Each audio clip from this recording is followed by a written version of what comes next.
애터미의 이 교육 시스템은 멀티 트랙입니다. 전투에 이기고 전쟁에 지는 경우가 굉장히 많습니다. 이게 무슨 말인가 하는 분들이 계실 텐데요. 모르시면 가시다가 스폰서에게 물어보시기 바랍니다. 독일군과 일본군은 전투에서 거의 이겼습니다. 그러나 전쟁에 지고 말았어요. 다시 말하면 전술적으로 이기고 전략적으로 지는 경우가 굉장히 많습니다. 아무리 전투 기술을 연마해도 전략적으로 지면은요 전쟁에 집니다. 그러면 총 쏘고 자동차 몰고 탱크 몰고 하는 건 3개월이면 된다니까요. 그게 전투 기술이에요. 그게 전술적 지식이에요. 그러나 리더는 전략가가 되어야 되기 때문에 그것만 가지고는 안 돼요. 세일즈는요 우선적으로는 전투 기술이 필요해요. 그러나 많은 마케팅 전문가 학자들의 결론은 뭐냐 하면은 세일즈는 뭘 파는 것이다? 나를 파는 것이다. 나를. 내가 아무리 좋은 제품을 가지고 친구에게 가지고 가도 나를 믿지 못하면, 내가 계속 살아온 꼴이 그 모양 그 꼴이면 그 물건까지도 제품까지도 믿지 않는다 그런 말이에요. 그리고 내가 설명하는 사업도 이 자식이 또 사기치는구만 이렇게 생각한다는 거예요. 그러므로 결국 비즈니스의 성공은 나를 파는 것이기 때문에 내가 전략가가 되지 않으면 안 된다, 리더가 되지 않으면 안 된다고 하는 거예요. 그러니까 여기에서는 전투기술과 전략 또 나를 파는 신사숙녀가 되는 교육을 받지 않으면 대성할 수가 없어요. 나는 근데 리더가 아닌데, 나는 지금까지 전업주부로 살았는데, 나는 또 다른 사람을 내가 뭐 리드할 생각도 없고 나만 잘 먹고 잘 살면 돼. 그런데 적어도 모든 인간은 셀프 리더입니다. 내가 나를 리드해야 돼요. 그럼 내 삶이 지금 만족하지 못하다면은 지금까지 내가 나를 잘못 리드해 왔다고 생각하시면 돼요. 그 셀프 리더십이 발휘가 안 된 거예요. 그래서 이제 전투 기술을 배웠으면 전략을 좀 아셔야 되겠죠. 어떤 노신사께서 술을 잔뜩 자시고 동네 골목길을 콧노래를 부르면서 비틀거리며 지나가니까 그 동네 젊은 청년이 보니까 매우 위험해. 어디다가 부딪힐 것 같아. 그래서 얼른 뛰어가서 할아버지 제가 좀 부추겨 드리겠습니다. 그러니까 이 노신사가, 되게 많이 취한 노신사가 하시는 말씀이, 나는 괜찮아. 그런데 저 흔들리는 전봇대 좀 잡아주게. 이랬단 말이에요. 이런 사람이 많아요. 자기가 흔들리는데 저는 뭐 전봇대가 흔들린다고 생각한단 말이에요. 나는 잘했는데 이놈의 사회가 잘못되고 국가가 잘못되고 정치가가 잘못하고 저놈이 나를 속여먹고, 그렇게 생각하면 괜찮아요. 왜냐하면 기분이 좋거든. 그러니까 내 탓이 아니고 남의 탓이라고 하면은, 돌리면은 기분은 좋아요. 기분은 좋은데 발전이 없어요. 발전이 없어요. 중국의 고전에 이런 얘기가 있어요. 어떤 사나이가 주막집을 하는데 전통적으로 이 술 빚는 기술이 좋아서 이 집안에 술도 아주 다른 집보다 맛있고 주막도 깨끗하고 굉장히 친절하고, 그런데 자기 집 술은 안 팔리고 저 몇 집 건너 형편없는 집에 술은 무지무지하게 잘 팔려. 알 수가 없어. 뭐 때문에 안 팔리는지. 술맛도 좋고 환경도 깨끗하고 친절하고 그러는데 저쪽 별것도 아닌 집에 술은 잘 팔리는데 우리 집 술은 안 팔려.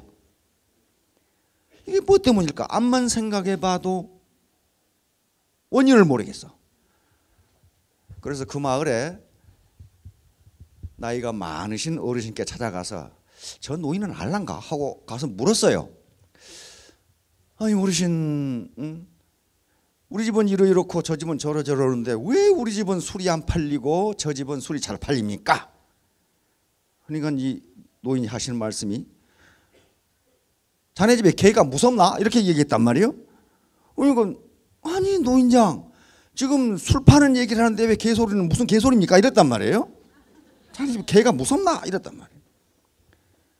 그러니까 이 노인장이 하시는 말씀이, 이 사람아, 요즘은 어린아이들이 부모의 심부름으로 술을 받아오는데 자네 집 개가 마당에 무섭게 앉아있으면 어린아이들이 자네 집에 술 사러 가겠나 이 말이야. 어린아이들이 술 맛을 아는 것도 아니고 거기 가서 술 먹고 방에 앉아서 술을 안 먹으니 환경이 깨끗한지 뭐니 어떻게 아나. 거기서 술을 먹어야 자네가 친절한지 아닌지 알 거 아닌가. 그 자네 집 개가 문제야 그랬단 말이에요. 그러니까 지금까지 자기 인생이 꼬였다면 내가 미처 알지 못하는 어떤 사소한 이유 때문에 그랬을 수가 있다. 그런 말이에요 지금 그게. 고전에 남아있는 말은요, 쓸데없는 말은 다 없어지고 없어요. 이거 수천 년 전에 있는 고전인데, 그러니까 아주 작은 어떤 자기는 결점이라고 생각하지 않았던 문제가 자기 인생 전체를 꼬이게 만들 수 있다. 그런 얘기입니다 지금. 그래서 어제 사슴사장 이 게임에서 장작 루소의 얘기를 하면서 왜 모든 사람들이 힘을 합해서 일을 한다면 사슴을 잡을 수가 있는데 그렇게 하지 않고 전부 다 소득이 별로 없는 토끼만 쫓을까, 지금 그 얘기예요.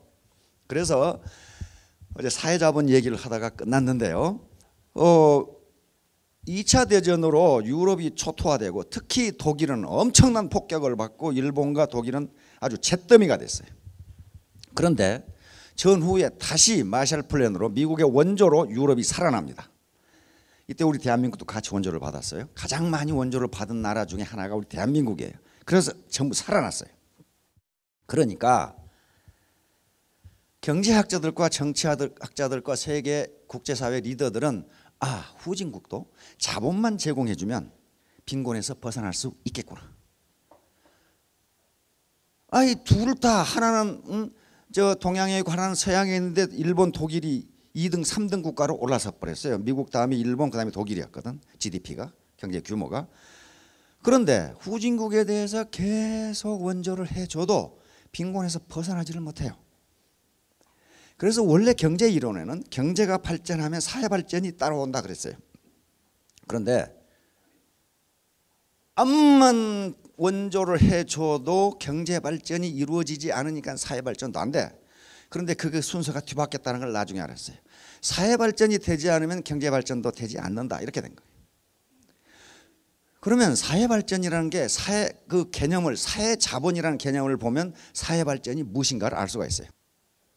자, 이게 이제 사회 자본인데, 요 사회 자본이 하도 중요하기 때문에 지금은 인터넷 들어가면 굉장히 많아요, 사회 자본에 대해서.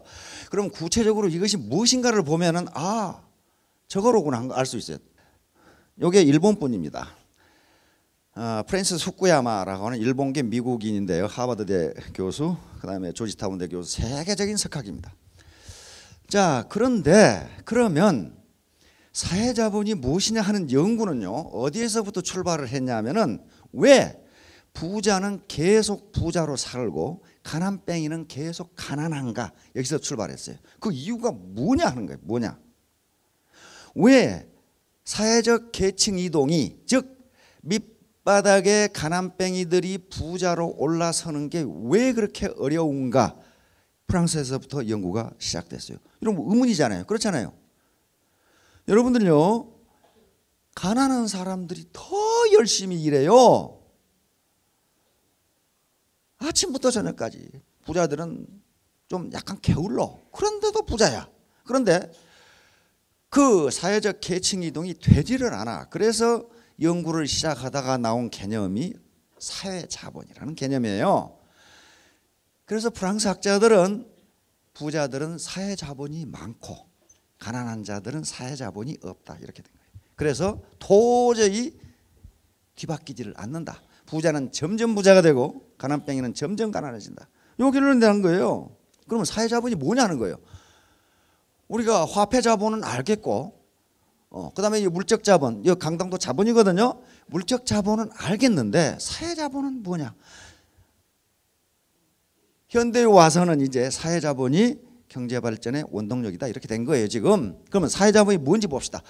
요건 사회자본이니까 원래 개인에서 출발했으니까 사회 전체, 국가 전체적으로 보면 국가 전체가, 즉 국민이 그러느냐 하는 걸 봐야 되고, 기업으로 보면 그 기업이 발전하냐 망하느냐 하는 것은 이 기업의 사회자본이 축적되어 있느냐 안 그러면 있으나만 한 것이냐. 개인은 내가 부자로 잘 살기 위해서, 즉 내가 사회적 성취를 이루기 위해서 나는 저 자본이 얼마나 있는가를 스스로 판단해야 된다. 그런 얘기예요. 지금 이것이 전부라고들 생각하니까 지금. 자 봅시다. 소셜 노움, 그렇게 해요. 사회적 규범이에요. 규범. 사회적 규범인데 이 앞에 단서가 붙어 있어요. 제재를 동반하는 사회적 규범, 이렇게 돼 있어요. 다시 말하면 불량식품을 안 만들어야 된다는 사회적 규범이 있어요. 그렇죠? 소방도로에는 차를 주차하지 말라 하는 우리 사회 규범이 있죠. 쓰레기를 함부로 투기하지 말라 하는 사회 규범이 있어요. 그게 사회 규범이에요. 그런데 그 앞에 제재를 동반하는 사회적 규범이에요. 그걸 사회적 규범을 지키지 않는 자에 대해서 그 사회가 제재를 하느냐 하는 문제예요. 제재를 안 하면 어떻게 돼요? 다 안 지킬 거 아니에요. 그러면 사회적 규범이 있으나 마나요. 불량식품 그렇게 만들지 말라고 하는데 하잖아요. 중국 분들 와 계시지만은 중국산 갖다가 국산으로 둔갑시켜가지고 그거 하잖아요. 근데 사회적 규범은 그렇게 하지 말라고 돼 있거든. 근데 한단 말이에요. 이게 사회적 규범이에요. 두 번째는 트러스트, 신뢰입니다. 신뢰. 의사가 환자를 수술하는데 이 환자가 저 의사가 칼로 내 목을 찌르란가? 그러면 어떻게 수술해요? 못하잖아요. 우리 아들이 한의사인데 우리 아들이 그러더라고. 의사를 믿지 않는 환자는 낫지가 않는데요. 이 의사가 이거 제대로 된 의사야, 돌팔이야, 그렇게 생각하면 절대로 안 낫는데. 트러스트, 신뢰예요. 그런데 요 프란시스 후쿠야마가 강조하는 것, 그 다음에 학자들이 강조하는 트러스트는 그냥 신뢰가 아니고 신뢰의 범위예요. 레디어스 오브 트러스트 그랬어요. 그러니까 아무리 못 믿는 사회도 자기 가족, 그 다음에 조폭 집단도 지극끼리는 믿는다는 거예요. 특히 마피아는 지극끼리는 믿고 배반하는 놈은 죽여. 그렇죠? 그러니까 어떤 사회나 어떤 집단이든지 신뢰라는 건 있는데 여기서 강조하는 신뢰는 신뢰의 범위예요. 내 가족을 떠나면 몽땅 못 믿을 놈이냐 하면 신뢰가 없는 사회라, 그렇게 보는 거예요. 우리 이 서방파를 밖에 있는 놈은 다 때려 죽여라, 이건 신뢰가 없는 거예요. 그럼 저기들만 신뢰하는 거라. 서로 믿느냐 하는 거예요. 그 다음에 오니스트, 정직성이. 이게 자본이라는 거예요. 전부 다. 여기 계시는 분들 아마 많은 분들은 계속 당하고 사기당하고 뺏기고 보증 섰다가 날리고 많죠. 그래서 또 그걸 또 저지른 사람도 덜어 있어 보면은 여기 또 어떻게 뺏어 먹을 놈 없나 하고 온 사람이 가끔 있어요. 이게 오니스트예요. 정직성이에요. 그러니까 불량식품이라는 것도 전부 정직성의 문제거든요. 정직성의 문제예요. 지금 병원에 누워 자빠져 있는 교통사고 환자 중에 한 몇십 %가 가짜 환자라 그러죠. 아주 불량한 놈들이죠. 그게 1년에 나가는 건강보험료가 1조 이상 나간다니까, 이 가짜 환자 때문에. 그런데 의사 입장에서는 이 사람이 아프다는데, 의사가 보기엔 안 아픈데 아프다는 거예요. 이게 안 아픈데. 그래서 그 뉴스에 나 왜 자빠져 있느냐, 상해보험에 여러 개 가입해 놨답니다. 가입해 놔서 지금 의료보험의 문제가 아니고 여기에 자빠져 있으면은 진단이 많이 나오면 많이 나올수록 상해보험에서 뭐가 많이 나온대. 그러면 어떻게 됩니까? 상해보험료가 올라가요. 모든 사람들의 보험료가 올라간단 말이에요.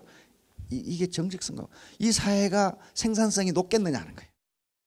다음 봅시다. 이게 프루갤리티, 절제입니다. 절제. 돈 벌었다고 룸살롱에 가서 퍼마시고, 요게 강도 도둑질하는 놈들 보면 돈 어디다 썼어요? 전부 다 융장에 가서 쓰던가 도박하다 날리던가 마약하다 날리던가 전부 그런 놈들이에요. 절제를 못하는 거죠. 폴로우 룰스, 준법 정신, 이런 것들이 전부 자본이라는 거예요. 개인 자본이고 조직 자본이고 사회 자본이라는 거예요. 이게 그 다음에 리스프로시티, 화해주의, 상호주의예요. 기브 앤 테이크. 나만 일방적으로 토끼 잡아 잡아먹자가 아니고 주고받는 관계, 호혜주의. 서로 은혜를 혜택을 주는 관계. 이게 리시프로시티입니다. 호혜주의. 그다음에 커미트먼트, 헌신, 열정, 열심 또는 일관성. 국가나 사회나 기업이 어떤 일관성이 있어야 오늘은 이런다 그랬다가 내일은 저런다 그랬다가 그렇게 해가지고는 그 사회가 제대로 될 수가 없다는 거예요. 개인도 마찬가지죠. 내가 애터미를 해서 1년 만에 1천땡이 돼야지 이랬는데 한 달 있다가 또 바뀌어 그게. 아이고 다른 거 해야지. 예? 한 달 있다 또 바뀌어. 아이고 다른 거 해보고. 일관성이 없는 거란 말이에요. 그러면 개인도 성공 못하고 조직도 성공 못하고 사회도 성공 못한다는 거예요. 이게 소셜 네트워크. 이걸 굉장히 중요해요. 인포멀하고 포멀한 어떤 네트워크 속에 자기가 들어있어야 되고 그 네트워크가 크면 클수록 부자가 된다 이렇게 돼 있어요. 그 네트워크가 크면 클수록 부자가 된다. 근데 그 프랑스 사람들이 이때는 네트워크 마케팅이 없었는데 이걸 어떻게 알고 이걸 또 해놨는지 모르겠어. 네트워크의 사이즈에 따라서 그 사람의 부가 결정된다 그랬어요. 그리고 네트워크에 들어있는 사람의 사회자본의 수준에 따라서 그 사람의 부가 결정된다 그랬어요. 내 네트워크에 들어있는 사람들이 전부 그렇고 그런 사람들이면 아무리 커도 소용없다는 거예요. 그 네트워크가. 이 네트워크예요. 요거 civic engagement. 요것은 뭐냐 하면은 시민 참여.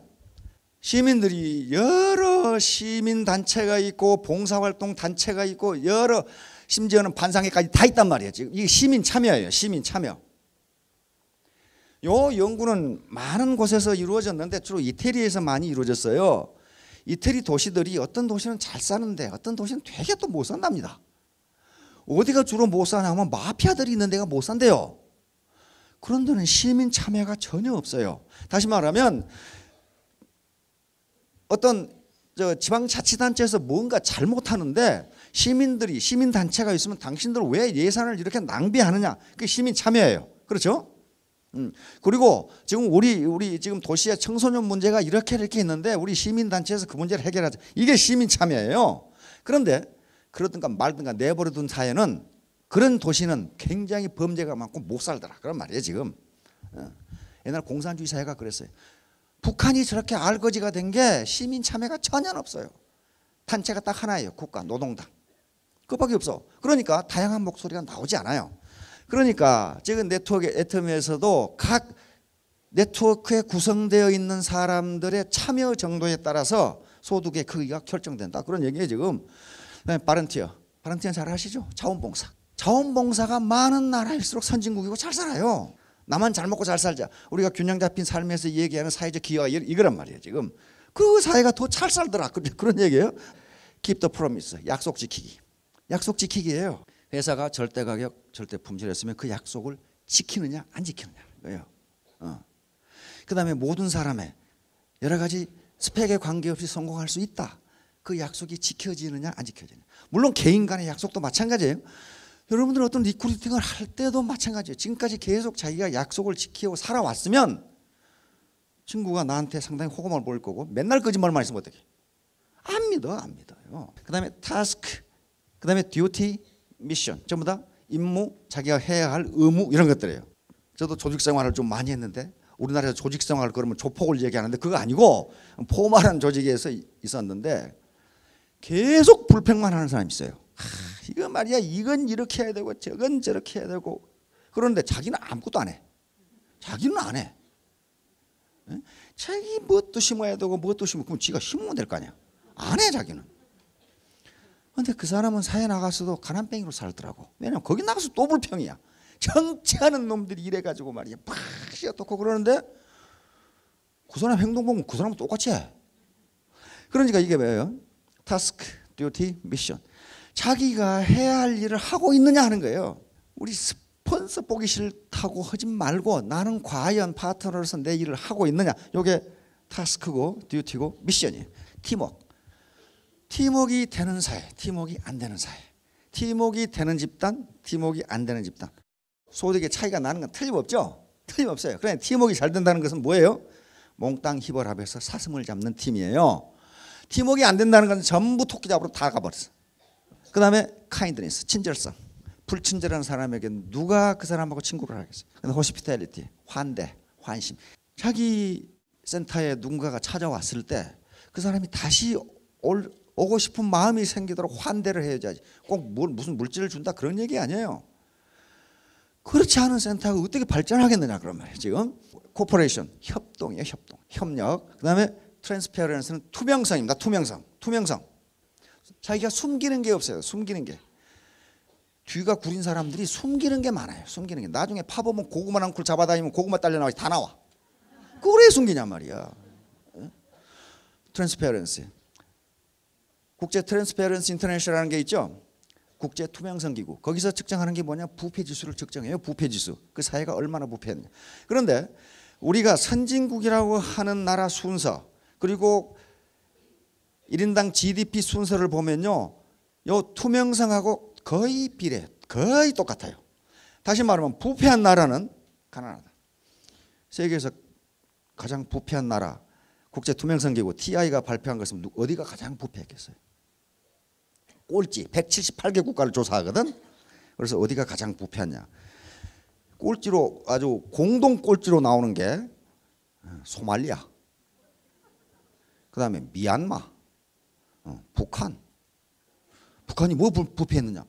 부패도 그렇게 부패할 수가 없어요. 부패한 게 뭐예요? 국가 재산을 지 마음대로 쓰는 게 부패거든. 그렇잖아요. 우리가 예산 편성을 해놨는데 서울시 예산 편성을 했다. 근데 시장놈이 지 마음대로 쓴다. 그거 부패예요. 그렇잖아요. 횡령. 그렇죠? 횡령이요. 횡령. 유용. 공급 유용. 공산국가가 망하는 이유가 그 부패 때문에 그래요. 부패. 국가 재산을 마음대로 써. 지 마음대로. 그게 부패거든. 자, 그러니까 이 트랜스페런스 나는 얼마나 투명한가. 그다음에 미스터 클리어도 마찬가지. 깨끗하냐. 이 사회가 투명하고 깨끗하고 청결하면은 그 사회는 선진국이고 발전한다. 그런 얘기예요 지금. 이런 것들이요 굉장히 형이상학적인 것 같은데 이것이 실제로 우리 주머니 사정과 일치한다. 그런 얘기예요 지금. 앞에서 얘기했던 사회자본이라는 게 없으면 개인이 성공하겠어요? 못합니다. 사회적 규범도 안 지켜, 불친절해, 약속도 안 지켜, 같이 일하자고 했더니 저 혼자 토끼 잡으러 가. 이게 성공하겠냐 이 말이야. 아니죠. 그러면 기업이 그러면 성공하겠어요? 기업이? 아니죠. 회장은 지껏 챙겨 다 챙기고 있으면 그 회사가 잘 되겠느냐 그 말이에요. 안 돼요. 그러니까 저 사회자본은 꼭 사회적으로만 적용된 것이 아니고 조직이나 기업이나 개인에게 다. 그러니까 프랑스 학자들이 가난뱅이가 계속 가난한 것은 사회자본이 없기 때문이다. 이렇게 했어요. 그런데 이 사회자본은 어느 날 갑자기 쌓이는 게 아니라는 거예요. 계속 거짓말하던 놈이 어느 날부터 나 거짓말 안 해야지 했는데 그 친구들이 그놈이 정직하다는 걸 믿어주는데 시간이 걸려요. 그렇잖아요. 시간이 걸려. 그러니까 어느 날 갑자기 안 된다는 거예요. 계속 고주망태로 살아온 놈이 이제부터는 내가 절제해야지 해가지고 그게 잘 되느냐 그 말이에요. 안 되는 거예요. 그러니까 혹시 내가 지금까지 살아온 인생이 많이 꼬였다면은 혹시 내가 사회자본이 뭔가 부족한 게 아닌가 이렇게 한번 생각해 보시면 돼요. 이 사회자본은 거래 비용을 감소시킵니다. 우리가 믿지 못하는 사람하고 뭐 거래하려면 어떻게 해야 됩니까? 가서 등기부 조사해야 되고 이놈이 대출을 어떻게 받았나 신용은 어떻게 되나 전부 조사해서 발품 팔고 비용 들고 뭐 서류하는 돈 들고 거래 비용이 무지무지 많이 들어요. 유대인들이 그렇게 장사를 잘하는 게 유대인들은 이 보석 거래를 거의 장악하고 있죠. 수억짜리 보석 거래를 하는데도 계약서나 서류가 없답니다. 말로 해. 말로 하면 되겠습니까? 내일 제가 5억짜리 다이아몬드 하나 갖다 줄 테니까 내일 5억 가지고 오실래요? 그러면 어떻게 하겠어요? 그거 들고 맞아. 그리고 돈 5억 주겠어요? 보석 감정사에 가가지고 자기 돈은 안 주죠. 돈가방 들고 진짜인지 가짜인지. 그런데 유대인들이 그렇게 돈을 잘 버는 게 수억짜리 보석 거래를 하는데도 말로 해버려. 말로. 그러니까 비용이 안 들고 우선 뭐가 안 들어요? 시간이 안 들잖아요. 시간이 안 들어. 그런데 아까 그게 사회적 노, 소셜 놈이거든요. 사회적 규범인데 그 앞에 단서가 붙은다고 그랬어요. 체제를 동반하는 사회적 규범. 내가 5억짜리 다이아몬드 갖다 준다고 해놓고 5억 받아가고 유리덩어리 갖다 줬다. 그럼 어떻게 돼요? 유대인 사회에서 이 사람은 완전히 제거. 완전히 제거. 그 사람 못 살아. 완전히 제거. 그러니까 뭐가 전제가 돼요? 체제. 약속을 어겼을 때, 즉 사회적 규범, 소셜 놈을 어겼을 때 체제가 동반하니까. 그런데 불행하게도 아까 전에 이 프란시스 후쿠야마는 한국은 저신뢰 사회 탁 이렇게 분류해놨어요. 믿을 수가 없다. 왜? 사기꾼이 너무 많다. 그리고 미국, 독일, 일본은 신뢰 사회. 우리가 기분 나쁘고 할 거 아니고 이 사람이 그래놨다 그 말이에요. 우리는 매우 잘 믿고 사는데 이래놨어요. 그런데 미국은 참 아주 행복한 사회예요. 초대 대통령이 단추를 제대로 채웠어요. 단추를. 워싱턴 대통령은 그 초등학교 나온 사람이 이거 저 부모가 일찍 돌아가셔가지고 학교도 제대로 못 다니는 거 아니에요. 혼자 공부해서. 그래가지고 미국 독립전쟁의 최고 사령관 아니에요.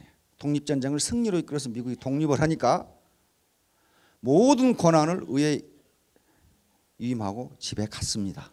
집에 갔는데 그 당시 미국은 13개 주인데 미국은 유나이티드 스테이트 오브 아메리카죠. 미 합중국이에요. 각 주가 스테이트가 독립되어 있는데 연방 조약에 가입해가지고 미 합중국이라는 나라가 만들어졌어요. 그러니까 지금도 각 주가 연방 조약에 탈퇴하면 독립국이 됩니다. 그래서 그 당시 미국 기가 어떻게 생겼어요? 별이 50개가 있고 줄이 13개가 있죠. 줄 13개는 그 당시 미 연방조약에 가입했던 13개 줄을 나타내고 지금 별은 전부 다 현재 줄을 나타내요. 별 숫자는. 그러니까 이 주가 각각 독립성이 강하기 때문에 어떤 최고 리더가 없으니까 의회에서 팍 터지게 싸워. 저끼리. 그러면 미국 리더성이 어디 있느냐? 우리 워싱턴을 다시 모셔오자 이 말이야. 그래가지고 시골에서 버지니아주 워싱턴 대통령 초대 대통령 농가가 있죠. 집이 있죠. 오두막집 하나 있어요. 다시 모시고 와서 제발 어떻게 대통령을 좀 해줄 수 없냐고 그랬단 말이에요. 프레지던트. 근데 그때 프레지던트라는 개념이 처음 생긴 거예요. 어떻게? 지금까지는 세습 왕이 국가를 대표하는 국가 원수였는데 어떻게 국민이 국가 원수를 만들어내느냐 하는 문제예요. 이게 지금 실험이란 말이에요. 그래서 대통령이라고 하는 걸 만들어냅니다. 세습이 아니고. 그래서 이제 큰 실험이 시작돼요. 과연 국민이 뽑은 국가 원수가 더 좋으냐, 세습 왕조로 날아오는 국가 원수가 더 좋으냐, 이게 실험이에요. 여기서 실패하면 어떻게 됩니까? 이 제도는 없어지는 겁니다. 그러면 누가 나와야 돼? 다시 왕이 나와야 돼요. 그런데 다행히도 워싱턴 대통령은 아주 훌륭하게 해냅니다. 모든 권리를 국민을 중심으로 다 해내. 그런데 임기가 끝났어. 임기가 끝났는데 미국 국민들이 보니까 아직도 워싱턴만한 인물이 없어. 그래가지고 간청을 해가지고 또 한 번 해. 또 한 번 해요. 근데 두 번 끝났는데 또 할 놈이 없어. 그럼 어떻게 돼요? 한 번만 더 해주시라고 그런단 말이에요. 그런데 거기서 화를 버럭 냅니다. 내가 아니라도 할 놈 많다. 나보고 처음에는 왕이 되라고 그랬어요. 내가 그놈 왕이 보기 싫어서 유럽에서 이쪽으로 도망왔는데 나보고 또 왕이 되라는 얘기냐 하고 시골로 가버렸어요. 그래서 아담스 대통령이 2대 대통령으로 됩니다. 그러게 되니까 헌법에 당시 규정도 안 돼 있었는데 전부 다 관행적으로 2번씩만 한 거예요. 2번씩만. 왜? 초대 워싱턴이 그렇게 했거든. 단추를 그렇게 끼워놨거든 지금. 근데 우리는 처음부터 헌법을 고쳐가지고 계속 해버려야 되겠다. 하여간에 거기서부터 문제가 생기기 시작하면 못 믿어. 믿을 수가 없어. 자, 이제 바로 작은 이득에 집착 토끼를 잡으려고 하는 이득, 요거 문제인데, 그러면 작은 이득에 집착하지 않으려면 어떻게 해야 되느냐 하면은 2가지가 있습니다. 미래 얻을 수 있는 보수가 충분히 커야 된다. 다시 말하면 내가 오늘 7만 원 이거 포기하더라도 1년 뒤에는 월천댁이 된다. 이러한 장래 얻을 수 있는 보수가 충분히 크지 않으면, 다시 말하면 지금 당장 아침에 도토리 4개 먹는 것이 낫다 이렇게 되는 거란 말이에요. 왜? 저녁에 3개 줄지 안 줄지 모르거든. 그래서 여기 상호작용의 지속성이라는 게 1년 뒤에 월천택, 2년 뒤에 2천택, 3년 뒤에 3천택, 5년 뒤에 5천택이 되려면은 상호작용의 지속성, 다시 말하면 참 말 무지하게 어렵게 만들어놨죠. 회사가 망하지 않아야 된다 그런 말이에요 지금. 그래야 계속 상호작용 해나갈 거 아니에요. 스폰서 파트너 관계가 계속 돼야지. 1년 뒤에 망한다. 1년 뒤에 망해. 1년 뒤에 저 스폰서 안 봐도 되겠구만. 내 주머니나 챙겨야지. 이렇게 된다. 그런데 이 회사가 망하지 않고 영속성이 있다면은 그렇게 해가지고는 그 사람을 왕따 당한다. 자, 이제 반칙에 대한 제재 문제입니다. 반칙은 인간의 본성이에요. 나에게 자기 이익을 극대화하려고 하는 인간의 본성이기 때문에 반칙을 하는 사람은 저는 나쁜 놈이야. 그러면 기분은 좋지만은 그것을 개선할 방법이 없어요. 나쁜 놈인데 어떡할 거예요, 그래? 나쁜 놈인데. 나쁜 놈을 고치려면 어디를 보내야 됩니까? 어디를 보내야겠어요? 나쁜 놈을 고치려면? 감옥에? 초등학교에 보내면 돼요. 초등학교 도덕교과서에 이렇게 하면 나쁜 놈이라는 게 다 들어있어요. 그렇잖아요. 초등학교 도덕교과서대로만 하면은요 사회가 문제가 하나도 없어요. 그렇잖아요. 초등학교 교과서에 친구끼리 싸우라 그렇게 돼 있어요. 용서하라 뭐 그렇게 돼 있고. 그러니까 저놈은 나쁜 놈이기 때문에 반칙한다 그렇게 하면 안 돼요. 반칙은요 아담 스미스의 국부론에 의하면 자기의 이득을 극대화하려고 하는 합리적인 행동이에요. 그러면 자기는 합리적이라고 생각하는 게 사회적으로는 좋지가 않기 때문에 그 행동을 못하도록 해야 돼요. 그렇죠? 그러면 나쁜 놈이어서가 아니고 전체 이익을 위해서. 그러면 왜 반칙을 하느냐 하면은 이유는 간단합니다. 반칙으로 얻는 이익이 걸렸을 때 내는 벌금보다 더 크기 때문에 해요. 다시 말하면 왜 원산지를 속이느냐? 속여가지고 얻는 이익이 걸렸을 때 내는 벌금보다 많으니까 아무리 벌금을 내도 계속하는 거예요. 그거 반칙에 대한 응징이 크긴데 응징의 확실성이에요. 내가 담배 공짜 버린다고 꼭 벌금 내는 거 아니에요. 안 걸리면 돼. 안 걸리면. 그렇죠? 안 걸리면 돼. 안 걸리면. 그런데 반칙을 하면 반드시 걸린다. 이렇게 되면 담배 공짜 안 버려요. 안 버려요. 그래서 응징의 확실성이 가장 중요해요. 반드시 응징을 당한다. 반드시. 그리고 그 응징의 크기가 반칙에서 얻는 이익보다 크다. 그러면 그놈이 제정신이라면 반칙 안 합니다. 그렇죠? 제정신이라면 반칙 안 해요. 전부터 오줌 싼 놈은 뭘 잘라버린다. 그러면은 그 하겠느냐고 말이에요. 안 해요. 자, 그래서 이제 티포텟이 나옵니다. 지금 남북한 문제가 있는데요. 어떤 인간관계에 있어든지 저는 무지하게 그 전문가들 나와가지고 뭐 1시간 내내 무엇이 어떻고 김정은이가 뭐 쏠 거냐 말 거냐 그건 김정은이한테 물어봐야 알아. 그렇죠? 아무도 몰라요. 아무도 몰라. 그 전문가가 분석하는 것은 자기 입장에서 분석하는 거예요. 그 사람은 합리적 교육을 받은 사람이에요. 낚시질을 잘하는 사람은 어떤 사람이냐? 고기처럼 생각하는 사람이 낚시질을 잘한다 그랬어요. 그렇잖아요. 지 생각으로 지 시원한 데 앉아서 이렇게 하고 있으면 안 물어요. 이놈의 고기는 이 더울 때는 어디로 갈 것인가 고기처럼 생각하는 사람이 낚시를 잘 잡는다.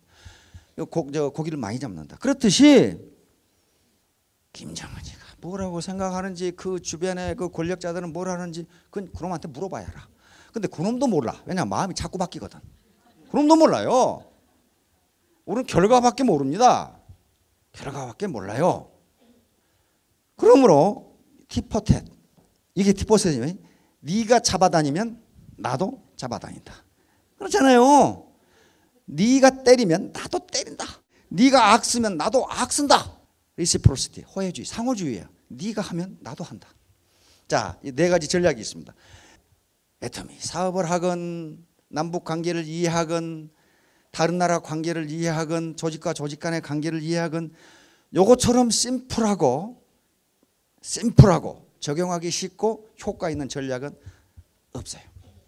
아무리 부시가 어떻고 뭐 오바마가 어떻고 해봐야 오바마는 이런 생각인 것 같습니다.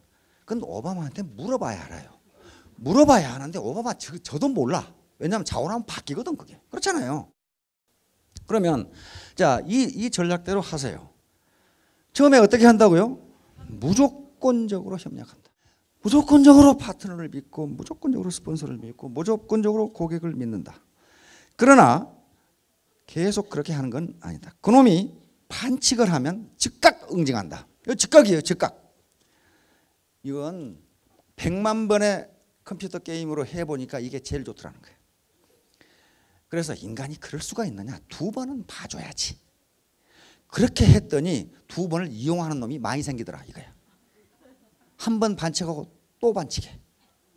그 다음에 한 번 반칙하고 싹 울고먹고 다음에 안 해. 그리고 또 이놈이 믿을만하면 또 반칙해. 요런 얌체가 나타나더라 이거야. 그러니까 그러면 어떻게 되냐면 그놈도 망하고 조직 전체가 망하더라는 거예요. 그래서 상대의 예상치 않은 배반에 대해서는 즉각 응징한다. 배반해서 얻는 이익보다 더 큰 손실이 발생하도록 제재를 가한다. 요 세 번째도 굉장히 중요합니다. 요 상대가 반성할 때는 즉각 용서한다. 왜냐하면 게임을 해봤더니 한 번 배반한 것을 응징을 계속했더니 나중에 어떤 현상이 생기냐 하면 막다른 골목에 몰린 쥐가 고양이를 무는 식이 되더라 이게요. 나를 그렇게 해. 좋다. 못 먹어도 고다 해가지고 계속 방해를 하더라는 거야. 그냥 응? 나망하고 응? 그러니까 나 죽고 너 죽자 이렇게 되더라는 거야. 나 죽고 너 죽자. 자기가 잘못한 건 아는데 그렇다고 해서 좀 과하지 않느냐 말이야. 그래서 반성하는 경우에는 즉각 용서한다. 그 다음에 가장 중요한 게 네 번째예요. 상대가 나의 행동 패턴에 적응할 수 있도록 명확히 할 것. 다시 말하면 나는 이런 원칙으로 행동을 하니까 내 행동의 원칙을 너는 잘 이해하고 있어라. 즉 네가 반칙을 하는 경우에는 나는 그대로 넘어가지 않는다. 그러나 네가 이 반성을 하는 경우는 즉각 용서. 요걸 알아야지 이게 리더라는 사람이 물러 터져 가지고 아이고 그래도 감싸고 가야지 이래 가지고는 너 죽고 나 죽자가 된다. 자, 용서. 그러니까 용서를 하되 무조건 용서하는 것이 아니고 어떤 때? 반성했을 때 용서. 반성 안 했을 때 용서하면은 더 나쁜 결과를 가져오더라는 거예요. 하하. 그냥 그럭저럭 넘어가네. 이렇게. 그러니까 애터미 리더들도 팁포텟, 블랙 컨슈머, 블랙 파트너, 블랙 스폰서가 있으면 팁포텟이 가장 좋다. 다른 방법이 없어요. 그 사람을 초등학교 보내서 도덕 교육을 어떻게 받게 합니까? 그렇게 안 되잖아요. 자, 이렇게 되면은 초유기체가 형성됩니다. 초유기체라는 것은 개별 개체들의 능력은 별로 보잘것이 없는 것 같은데 이게 거대한 단체를 이루면 집단지성이라고 하는 컬렉티브 인텔리전스, 도저히 개인으로서는 상상할 수 없는 지성이 나온다. 이게 가장 전형적인 예로 많이 들은 예가 꿀벌이라든가 그 다음에 흰개미입니다. 요 흰개미는 이렇게 생겼는데 요게 이런 집을 지을 수가 없어요. 혼자는 이 아이디어가 없어. 요것은요 가장 훌륭한 에어컨디셔닝 시스템이에요. 이 열대지방에서 일교차가 하루에 30도 40도가 난답니다. 그런데 항상 실내 온도가 일정하게 만들어놨어요. 요게 지금 짐바브웨에 있는 요 쇼핑센터입니다. 그리고 호주 그 수도 멜버른인가 거기에 있는 의회 센터가 요대로 지어졌는데 한낮에는 40몇 도, 밤에는 10도 그러는데 요 실내 온도는 에너지를 전혀 쓰지 않는데 항상 24도로 일정하게 유지한 게 요 에어컨 흰개미가 만들어 놓은 요 에어 컨디셔닝 시스템이에요. 이게 집단지성이에요. 그러니까 애터미에 모인 분들이 경력도 다양하고 학력 스펙이 전혀 다른데도 이 아이디어가 하나로 모아지면 그분 개인으로 보면은 월천댁이 될 수가 없는데 월천댁도 불가능한데 오천댁이 되더라. 그런 얘기에 지금 이게 집단지성이에요. 혼자 하지 말라. 독재국가 치고 제대로 된 데가 없어요. 그렇죠? 가장 전형적인 예가 거짓대들 북한가. 그 북한의 정치가들요 엘리트들입니다. 그렇죠? 그 사회에서는 가장 엘리트들인데 그냥 그 꼴이에요. 그게 집단지성이 발휘 안 되니까 그래요. 사람인자는 이게 원래는 사람이 가정이 벌리고 있는 모습인데 이걸 달리 해석하면 서로 기대고 살아야 된다는 거예요. 서로 기대고 혼자는 서 있을 수 없다. 서로 기대고 살아야 된다. 결론이 무슨 사정 무슨 팔랑개비가 나오나 그러는데요. 고대 그리스 세계를 지배했던 그리고 오늘날 서양 문명의 기원이 됐던 헬레니즘 문화, 바로 팔랑크스는 고대 그리스의 밀집 장창 보병대, 이거 말이 좀 이상하죠. 긴 창을 들고 전투를 해야 될 거 아니에요. 근데 이 당시는 상비군이 없어요. 상비군이라는 게 없기 때문에 전쟁이 나면 시민들이 전쟁에 나갑니다. 창이라든가 방패, 투구, 갑옷, 이것을 누가 만들어요? 자기 개인이 만들어. 자, 이런 것들 우리 송기정 선수가 베를린 마라톤에서 우승하고 받은 게 요거죠. 그리스 투구입니다. 이런 건 투구들. 요건 갑옷이죠. 갑옷. 이거 장창이 있고, 이거 무릎 보호대가 있죠. 그리고 여기 큰 방패. 이런 것들을 개인이 만들어 가지고 전투에 참여를 해요. 시민들이. 자, 그러면 시민들이 훈련을 받았어요, 안 받았어요? 안 받았어요. 병사로서, 전사로서의 훈련을 전혀 받지 않았어요. 그러면 개별 전투해가지고 승산이 있어요, 없어요? 없어요. 이 당시에 가장 강한 국가가 어디냐면 페르시아 제국입니다. 지금 이란을 중심으로 한 페르시아 제국, 지금 파키스탄, 저쪽에 터키까지 다 합해서 페르시아 제국이에요. 이게 지금 페르시아 제국이 이렇게 있는데 여기가 이렇게 있고 여기가 마케도니아고 여기가 그리스예요. 지금 그리스인데 그 당시에 그리스라는 나라가 있는 게 아니고 도시 국가들입니다. 아테네, 테베, 스파르타, 이런 도시가 하나의 국가를 이루면서 지들끼리 데로스 동맹이라는 동맹으로 지금 연결되어 있는 거예요. 자, 이거예요. 이거 영화에서 보셨죠? 이렇게 이게 팔랑스예요. 이게 방지입니다. 다시 말하면 직사각형으로 밀집대형으로 맨 앞에는 긴 창을 들고 있어요. 그리고 방패로 자기 왼쪽을 가리고 자기 오른쪽은 왼쪽 병사가 자기 오른쪽을 가려주는 거예요. 그리고 투구를 쓰고 갑옷을 입었기 때문에 저쪽에서 화살을 쏴도 소용없어요. 그래가지고 이것이 앞으로 진격하는 거예요. 이렇게 화살을 퍼부어도 소용없어요. 하나 둘 하면서 이게 앞에서 기병이 와도 이 창이 워낙 길어서 말이 전부 다 밖에서 죽기 때문에 괜찮아요. 이게 괜찮은 거예요. 이거 영화에서 보셨죠? 요거예요. 이게 팔랑스예요. 이게 이렇게. 그러니까 이건 후퇴가 있어 없어? 없어요. 뒤로 가다가 다 넘어지죠. 앞으로 가야 돼. 앞으로. 그러니까 왜 이렇게 했느냐 하면은 각 시민들이 군사훈련을 받아본 적이 없어. 그러니까 전술, 어떤 전기, 전투 기술이나 무술이나 무용이 페르시아군하고 싸워서 이길 수가 없어. 그러니까 함께 하자. 함께. 내 왼쪽은 내 방패로 가리고 내 오른쪽은 요놈이 이렇게 가려주고 투구 쓰고 앞에 놈은 긴 창 들고 하나 또 앞으로 가는 거예요. 자, 여기서 이제 마라톤 전투가 나옵니다. 자, 페르시아 제국은요 어마어마하게 큽니다. 이때 페르시아 제국이 인구가 2천만이니까 이 당시 세계 인구가 1억이라고 그럽니다. 그러니까 5놈 중에 한 놈은 페르시아 놈이야. 지금 이란, 이라크, 터키, 파키스탄 요 지중해까지 전부 아우르는 게 페르시아 제국이에요. 어마어마한 국가였어요. 그런데 그리스는 여기 이렇게 조그맣게 요 그리스가 아니고 각 아테네, 스파르타, 테베 이런 식으로 이렇게 도시 국가가 쫑글쫑글 있어요. 그런데 페르시아 제국에 다리우스 1세라는 왕이 등극을 합니다. 그런데요, 국가는 힘이 세지면 저 혼자 잘 먹고 잘 살면 되잖아요. 그런데 그렇지가 않아요. 국가의 힘이라는 게 남자의 힘하고 비슷해요. 그놈이 힘이 넘치면 아무나 가서 두들겨 패. 이 당시 페르시아는 인구가 2천만인데 그리스는 다 합해봐야 도시국가 전체를 합해봐야 200만밖에 안 돼. 그리고 땅덩어리도 그리스는요 맨날 섬이고 바위덩어리이고 평지도 없고 옥토도 없어요. 그거 뺏어나 많아요. 계륵이에요. 계륵. 그런데 다리우스 1세가 스파르타하고 아테네에 흙과 물을 바쳐라 그랬어요. 다시 말하면 항복해라 그 말이에요. 내 부하가 되라. 내 신하국가가 되라.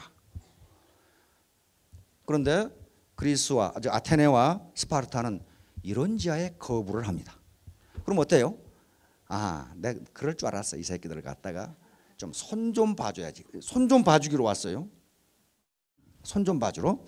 이제 그리스가 왜 반대를 했냐면은 항복 못한다. 그리스도 아테네도 페르시아가 무지무지 무서워. 이건 도대체 그리스 한 왕국 해봐야 인구가 5만밖에 안 되는데 이거 어떻게 이겨? 2천만을. 2천만을 어떻게 이기냐고 이거.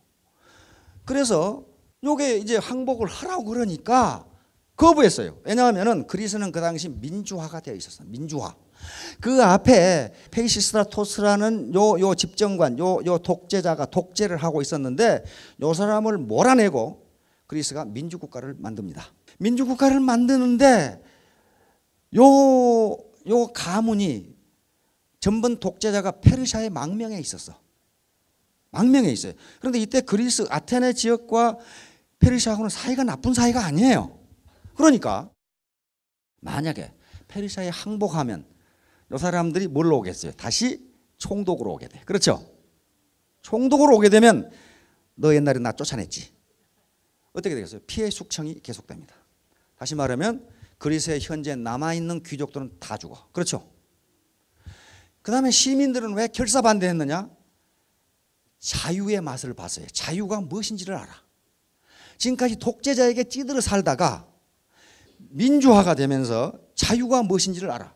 그래서 그리스의 귀족들과 시민들이 결사항전을 여기서 다짐합니다. 죽을 때까지 싸우자. 자, 스파르타는 이때 스파르타의 왕이 레오니다스 1세입니다. 레오니다스인데 지금 유럽이나 미국에 가면 기업 이름에 또는 가게 이름에 레오니다스 이렇게 붙여있어요. 이 사람이에요. 이 레오니다스 왕은 클레오메네스가 자기 이복 형인데 그리스와의 전쟁에서 맨날 밀렸어. 그러니까 자기 형을 미쳤다고 소문을 내가지고 자기 형을 죽이고 자기가 왕이 된 사람이 레오니다스예요.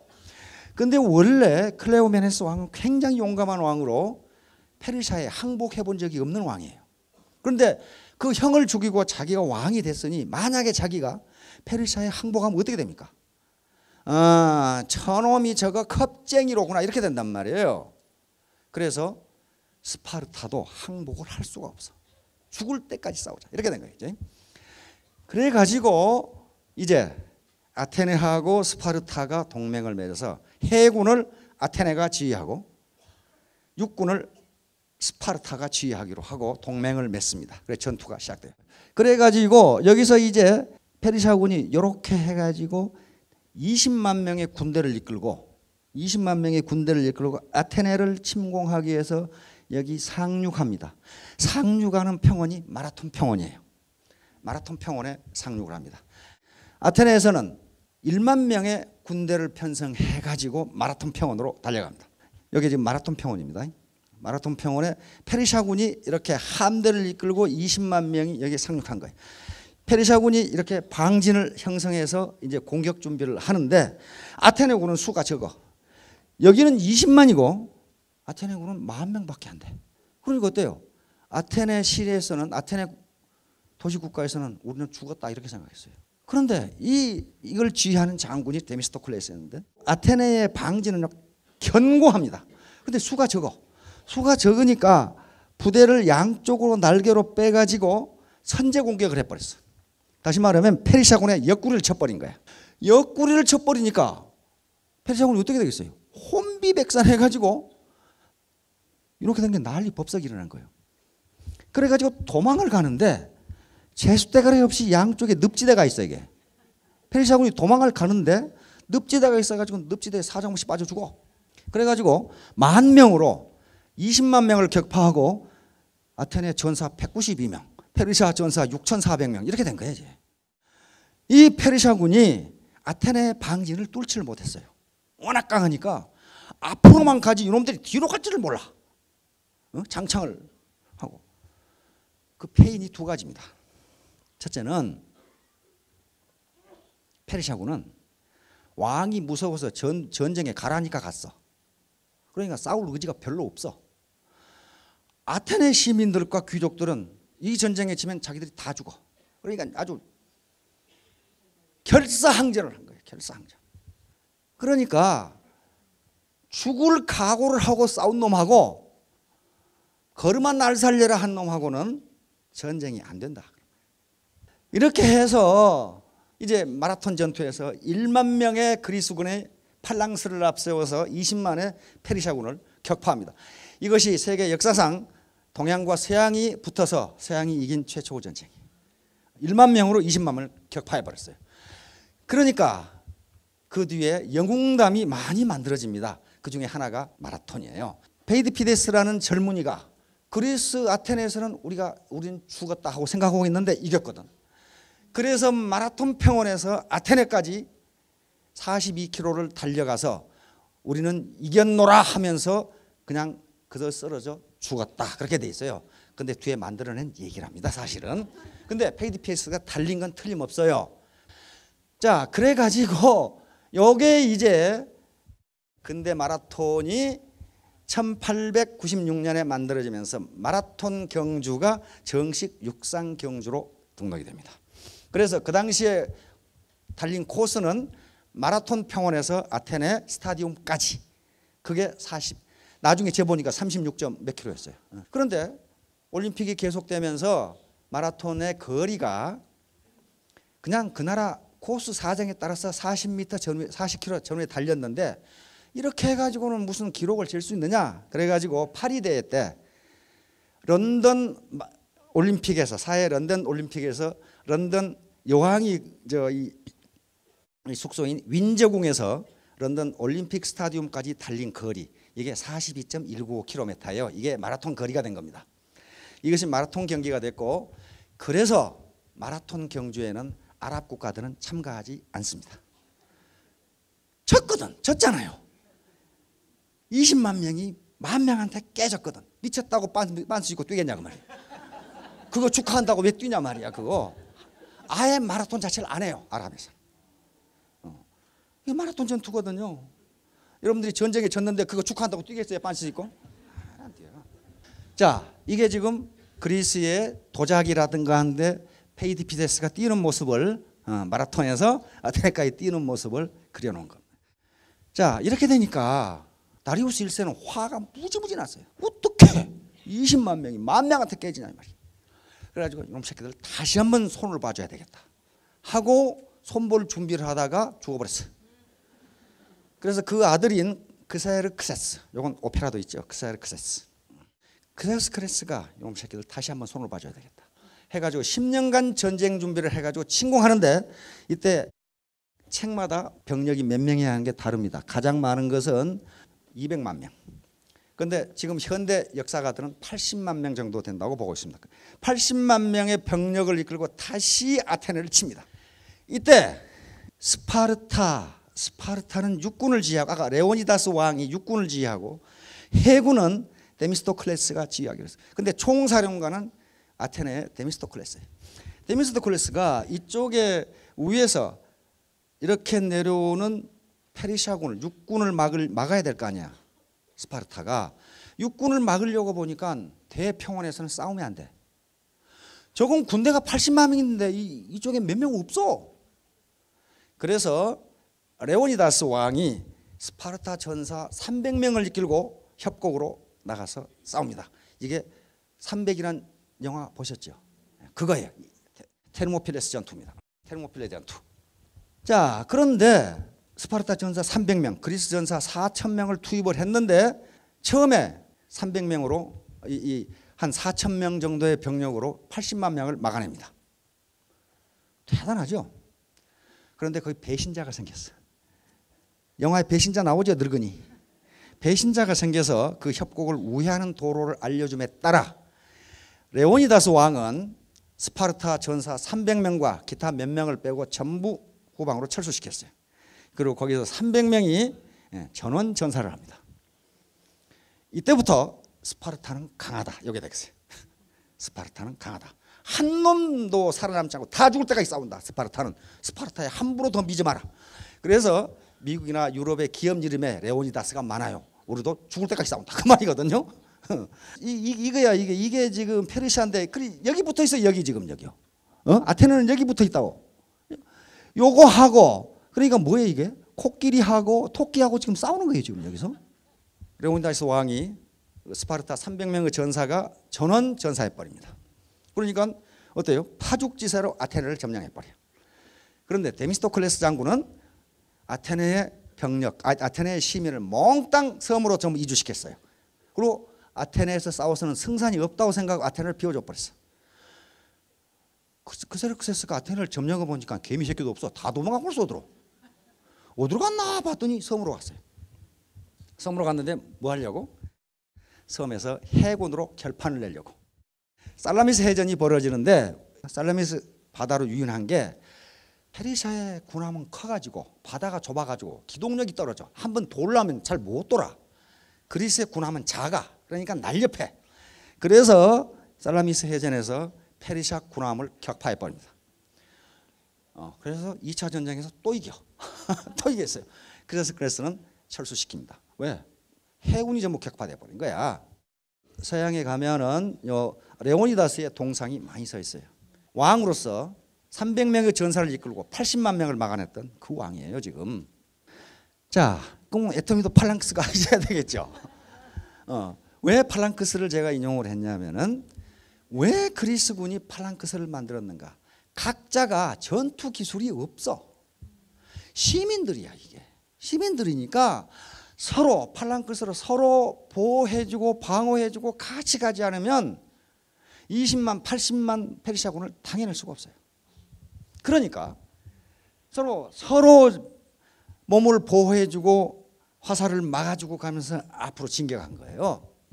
이게 딱 우리 애터미 회원들하고 똑같아요. 비즈니스 교육을 체계적으로 받은 분이 그렇게 많지가 않아. 그리고 다른 데서 경험이 있으신 분도 엉터리 전투 기술을 가져와서 나 혼자 할 수 있다 이 말이야. 나 혼자.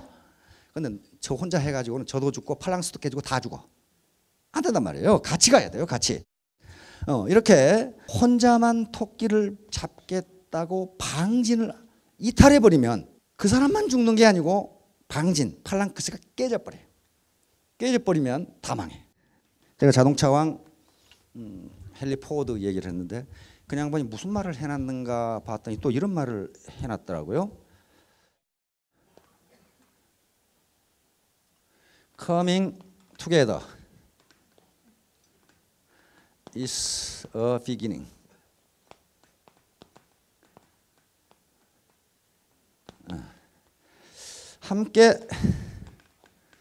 함께 모이는 것이 시작이고 함께 모이는 것이 시작이고 Coming together is a beginning. Keeping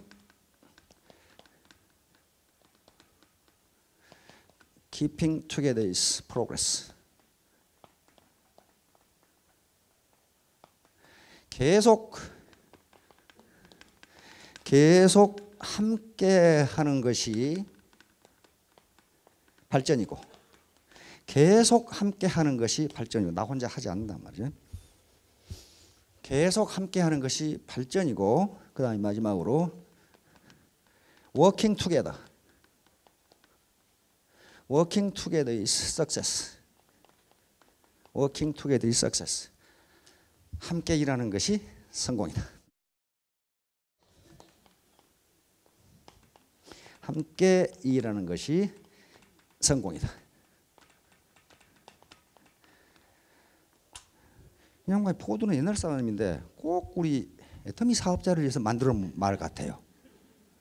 Coming together is a beginning. 모이는 게, 함께 오는 게, 모이는 게 시작이야. 처음 시작한 분 많죠? Coming together. 같이 왔잖아요. 오는 게 시작이고 Keeping together is progress. 계속 함께 하는 것이 발전이고 Working together is success. 함께 일하는 것이 성공이다. 이게 프랑크스예요. 1년 뒤, 3년 뒤 모두 월천택, 2천택, 5천택이 되기 바랍니다. 감사합니다.